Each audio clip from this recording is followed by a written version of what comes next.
ሰላም ሰላም ውድ የዩኒት ስኩል ቤተሰቦች፣ በዚህ ቻናል ትምህርቶችን በኦንላይን እያስተማርን እንገኛለን።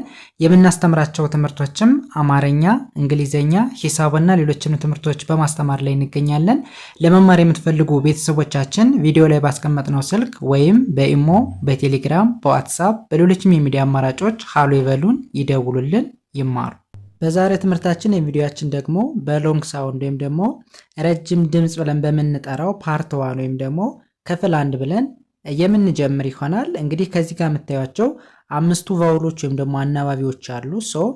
እነዚህን አምስቱን ቫውሎች ወይም ደግሞ አናባቢዎች ከተነባቢ ድምጾች ጋር ሲመጡ በሎንግ ሳውንድ ጊዜ ወይም ደግሞ ረጅም ድምጽ ብለን በምንጠራው እንዴት ይነበባሉ የሚል ፓርት 1 ወይም ደግሞ ክፍል 1 ወይም ደግሞ ኤ በተባለው ቫውል ብቻ እናያለን ዛሬ። ቀጣይ በኢ በአይ እያለን እስከ ዩ ድረስ ባሉ አናባቢዎች የምንመማር ይሆናል ማለት ነው። እንግዲህ ባለፈው በሾርት ሳውንድ በአምስቱም ሰርተናል። ስለዚህ ያን ያላያችሁ ቤተሰቦች ወደ ኋላ ሄዱና ያን ካያችሁ በኋላ ወደዚህ ብትመጡ በደንብ ግልጽ ይሆንላችኋል ማለት ነው። እንግዲህ ትምህርት በተለይ ለእንግሊዘኛ ጀማሪ ለሆናችሁ ቤተሰቦች መሰረት ነው። እንግሊዘኛን ለማንበብ ለመጻፍ ያሰባችሁ ወይም ደግሞ እየተከታተላችሁ ያላችሁ ቤተሰቦች መጀመሪያ መታየት ያለበት ቪዲዮ ወይም ትምህርት እንደዚህ አይነት ትምህርት ነው ማለት ነው። ከዛ ማንኛውንም ነገር በቀላሉ ለማንበብ ለመጻፍ መፍትሄ ታገኛላችሁ ማለት ነው። ኦኬ እንግዲህ ወደ ዛሬው ትምህርታችን ስንሄድ ከዚህ ጋር የምታያቸው የተለያዩ ወርዶች አሉ። እነዚህን ወርዶች በሎንግ ሳውንድ ጊዜ እንዴት እናነባቸዋለን የሚለውን በቀላል መንገድ የምናይ ይሆናል። እንጀምር። ኦኬ ከመጀመሪያው ስንጀምር እንግዲህ የመጀመሪያው ወርድ ስንት አናባቢ አለው? ከሁለት በላይ አናባቢ አለ። ኤ አናባቢ ነች፣ ኢም አናባቢ ነች። ስለዚህ ሁለት አናባቢ አለው ማለት ነው። በዚህን ጊዜ እንደ ሎንግ ሳውንድ ይነበባል ማለት ነው። ያ ማለት አርኤ ራ ተብሎ ሲነበብ ነበረ በሾርት ሳውንድ ጊዜ። አሁን ግን ይቀየርና ራ ሳይሆን ሬ ተብሎ ይነበባል። አርኤ ሬ ተብሎ ይነበባል። ኦኬ ከዛ ኤንን እንደ ን እናነባለን። ጂኢ በአንድ ላይ እንደ ጂ ይነበባል። በአንድ ላይ ስናነባው ሬ ን ጅ ሬንጅ። ሬንጅ ምን ማለት ነው? ሬንጅ ማለት ሰፊ እንደማለት ነው፣ ወይም ደግሞ ደረጃ እንደማለት ነው። ኦኬ ይህም በዚህ ካየን ወደ ሁለተኛው ስንሄድ ሁለተኛውን በተመሳሳይ ኤንኤ እንደ ና ሳይሆን እንደ ኔ ይነበባል። ለምን? ሁለት ቫውል ወይም ደግሞ አናባቢ ስላለው ማለት ነው። ስለዚህ ሁለትና ከዛ በላይ የሆነ አናባቢ ካለ ኤንኤን እንደ ና ሳይሆን እንደ ኔ እናነባለን። ኤምኢን እንደ ምን እናነባለን በአንድ ላይ። ሙሉ ሲነበብ ኔ ም ኔም። ኔም ምን ማለት ነው? ስም ነው። ኔም ማለት ስም እንደማለት ነው። ኦኬ ወደሚቀጥለው ስንሄድ ቲኤ በተመሳሳይ እንደ ታ አይደለም የምታነቡት። ታ ሳይሆን ቴ ብሎ ማንበብ ቴ። ኦኬ ኬና ኢን በአንድ ላይ እንደ ክ በአንድ ላይ እናነባው ቴ ክ ቴክ። ቴክ ምን ማለት ነው? ቴክ ማለት ወሰደ ወይም ደግሞ መውሰድ እንደማለት ነው። ኦኬ ወደዚህኛው ስንሄድኛውስ ምን ይላል? ጂኤን ጋ ብለን ሳይሆን የምናነባው ምን ብለን ነው? ጌ ብለን ነው የምናነባው። ለምን? ሁለት አናባቢ በዚህ ቃል ላይ ስላለ ማለት ነው። ስለዚህ ጂኤን ጌ ብለን እናነባለን። ቲኢን በአንድ ላይ እንደ ት እናነባለን። በአንድ ላይ ስናነባው ጌት ጌት ጌት ምን ማለት ነው? በር ማለት ነው። ኦኬ ይህስ ምን ይላል?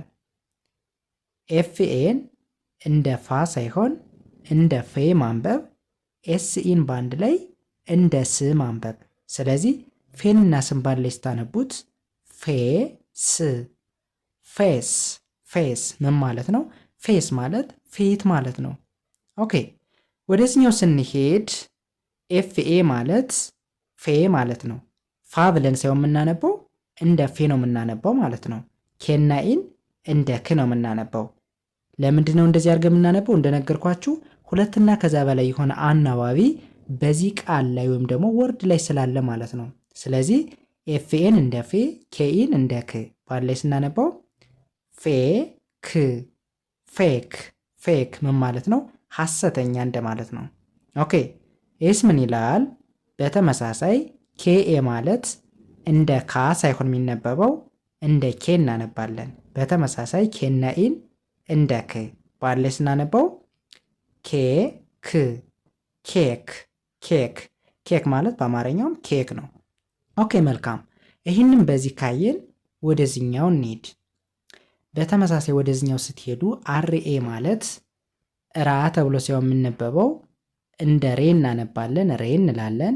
ኬና ኢን በአንድ ላይ እንደ ክ በአንድ ላይ ስናነበው ሬ ክ ሬክ ሬክ ምን ማለት ነው? መጥረጊያ ማለት ነው በአማርኛው። ኦኬ ኤስ ምን ይላል? በተመሳሳይ አርኤን ሬ ብለን ማንበብ ለምን? ሁለትና ከዛ በላይ የሆነ አናባቢ ስላለው ማለት ነው። በዚህን ጊዜ አርኤን ሬ እንላለን፣ ሲናኢን እንደ ስ እናነባለን። በአንድ ላይ እናነበው ሬ ስ ሬስ ምን ማለት ነው? የሰው ዘር እንደማለት ነው። ኦኬ ወይም ደግሞ የሰው ዝርያ ሬስ ብለን እንጠራዋለን። እሺ ኤስ ምን ይላል? ተመሳሳይ ነው። አርኤ ማለት ሬን ይወክልልናል። ቲኢ ማለት ደግሞ እንደ ት ይነበባል። ሰው በአንድ ላይ በቀላሉ ሬ ት ሬት ሬት ምን ማለት ነው? ፍጥነት ማለት ነው። ኦኬ ኤስ ምን ይላል? አሁን እዚህ ጋር ዲኤን ስታገኙት እንደ ዳ ሳይሆን እንደ ዴ ነው የምታነቡት። ቲኢን እንደ ት ነው የምታነቡት። ስለዚህ በአንድ ላይ ዴት ዴት ምን ማለት ነው? ዴት ማለት ብርሃን ወይም ደግሞ ቀን ማለት ነው። ኦኬ ኤስ ምን ይላል? ኤልኤ እንደ ላ ሳይሆን እንደ ሌ ማንበብ፣ ቲኢን እንደ ት ማንበብ። ሶ በአንድ ላይ ሌት ሌት ሌት ሌት ማለት መዘግየት ማለት ነው። ኦኬ ወደዚህኛው ስንሄድ እኛውስ ምን ይላል? ፒን ለብቻዋ እንደ ፕ ማንበብ፣ ኤልኤ እንደ ላ ሳይሆን እንደ ሌ ማንበብ፣ ሲናኤን በአንድ ላይ እንደ ስ። ሶ በአንድ ላይ ሲነበብ ፕ ሌ ስ ፕሌስ ፕሌስ ፕሌስ ማለት ባዶ ቦታ ማለት ነው። ኦኬ ወደ መጨረሻው ስንሄድ ፒኤ እንደ ፓ ሳይሆን እንደ ፔ ማንበብ፣ አይና ዲን እንደ ድ ማንበብ። ሰው በአንድ ላይ ስናነበው ፔ ድ ፔድ ፔድ ፔድ ማለት መክፈል ማለት ነው። ኦኬ መልካም። ሰው እንዳያችሁት በቀላል መንገድ ማንበብ ችለናል። ለምን? እያንዳንዱን ድምፅ ወይም ደግሞ አናባቢ ከተነባቢ ጋር ሲመጣ ድምፁን መለየት ስለቻለን በቀላሉ አንብበናል ማለት ነው። ስለዚህ ከእናንተ የሚጠበቀው የአናባቢና የተነባቢ ድምፆችን በሎንግ ሳውንድ ጊዜ በሾርት ሳውንድ ጊዜ በደንብ ከተረዳችሁ ካወቃችሁ በእርግጠኝነት እንግሊዘኛ አይከብዳችሁም ማለት ነው። ስለዚህ በእንደዚህ አይነት መንገድ ፕራክቲስ አድርጉ፣ ልምምድ አድርጉ፣ አትሰልቹ። የምንለቃቸውን ቪዲዮዎች ወይም ትምህርቶች በተደጋጋሚ ፕራክቲስ አድርጉ፣ ለማየት ሞክሩ። የዛሬ ትምህርታችን ወይም ቪዲዮአችን ከዚህ ጋር ቆምን። በቀጣይ ወይም ደግሞ ፓርትቱን ቪዲዮ ይጀላችሁ እስክመጣ ድረስ በያላችሁበት መልካም ጊዜ፣ ሰላም ሁኑ።